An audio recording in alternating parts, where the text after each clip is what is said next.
Assalamualaikum warahmatullahi wabarakatuh dan salam sejahtera. Saya Siti Yohanis binti Ahmad Hadi, guru Bahasa Melayu dari SMK Agama Miri akan membentangkan sebuah kajian tindakan yang bertajuk Penggunaan Samosa dalam Pembelajaran Peribahasa Tingkatan 2 Al-Abqari. Seperti mana yang kita sedia maklum, penguasaan sesetengah murid dalam aspek tata bahasa masih lemah. Kaedah permainan bahasa digunakan bagi mewujudkan suasana pembelajaran yang lebih kondusif seiring dengan pembelajaran abad ke-21. Pada pembelajaran yang lalu, saya telah mengenal pasti beberapa kelemahan dalam pembelajaran tersebut. Yang pertama, kelas kurang ceria. Seterusnya, murid tidak melibatkan diri secara aktif dalam aktiviti berkumpulan. Dan yang terakhir, murid lebih suka menjadi pemerhati dan menjadi ahli pasif dalam sesebuah aktiviti yang dijalankan. Fokus kajian ini adalah pembelajaran kooperatif dalam pembelajaran abad ke-21. Murid belajar melalui interaksi sosial dalam pembelajaran kelompok. Seterusnya, kerjasama, interaksi, perbincangan dan penyertaan pelajar dalam aktiviti atau projek yang dijalankan. Kemudian, kemahiran kooperatif dengan bekerjasama dan memberi bantuan antara satu sama lain. Dan yang terakhir, tidak terikat dengan penggunaan teknologi maklumat dan komunikasi. Terdapat dua objektif dalam kajian ini, iaitu objektif umum dan objektif khusus.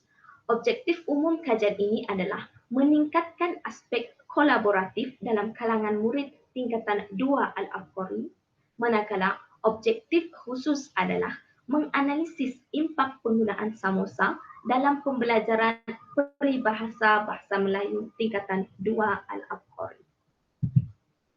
Berikut merupakan kumpulan sasaran dalam kajian ini.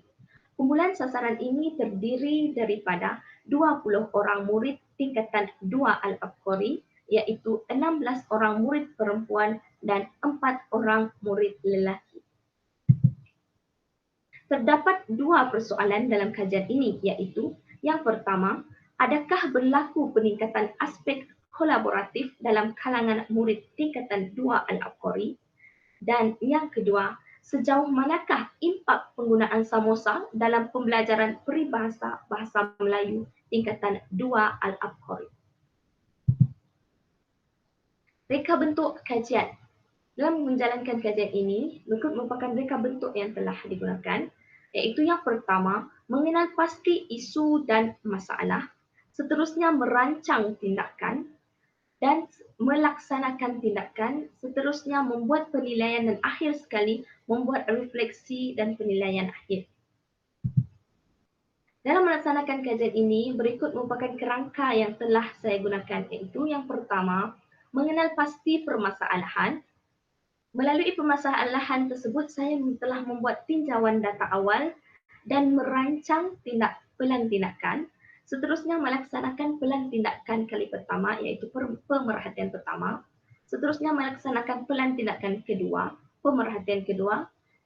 Akhir sekali, selepas selesai fasa melaksanakan pelan tindakan tersebut, saya telah mengedarkan borang soal selidik bagi mendapatkan respon pelajar. Borang soal selidik tersebut telah dianalisis dan melalui bahagian menganalisis data, seterusnya membuat refleksi dan menulis pelaporan akhir. Berikut merupakan dapatan kajian. Impak penggunaan samosa dalam pembelajaran peribahasa.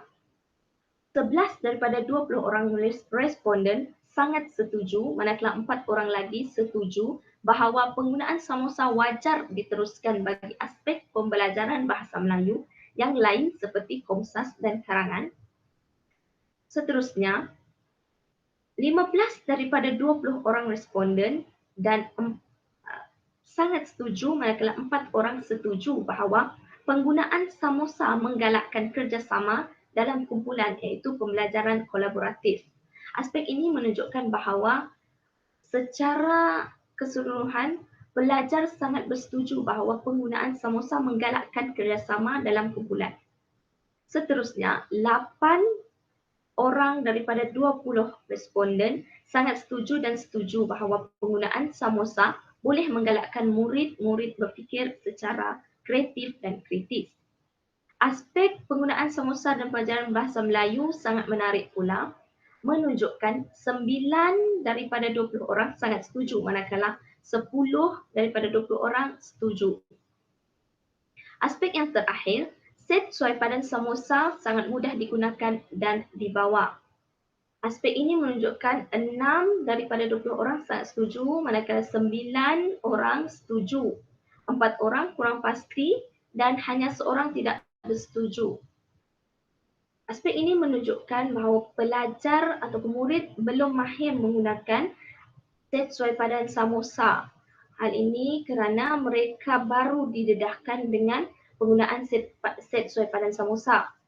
Jadi mereka masih belum mahir dan kurang fasih dalam menggunakan set tersebut. Sebagai rumusan, berdasarkan hasil kajian ini, penggunaan samosa dalam pembelajaran peribahasa bahasa Melayu dapat meningkatkan aspek kolaboratif dalam kalangan murid tingkatan 2 Al-Abqari. Oleh itu, penggunaan samosa dalam pembelajaran bahasa Melayu harus diperluas untuk memberi pendedahan kepada murid-murid serta guru-guru. Hal ini bukan sahaja terikat dalam penggunaan samosa dalam pembelajaran bahasa Melayu, tetapi penggunaan samosa juga dapat diaplikasi untuk mata pelajaran lain seperti bahasa Inggeris, matematik, sains dan sebagainya. Hal ini akan membantu guru-guru untuk membina ataupun mempelbagaikan bahan bantu mengajar untuk menarik perhatian murid dan membina pembelajaran yang lebih menarik, insya-Allah. Sekian daripada saya. Wabillahi taufik wal hidayah. Assalamualaikum warahmatullahi wabarakatuh. Sekian, terima kasih.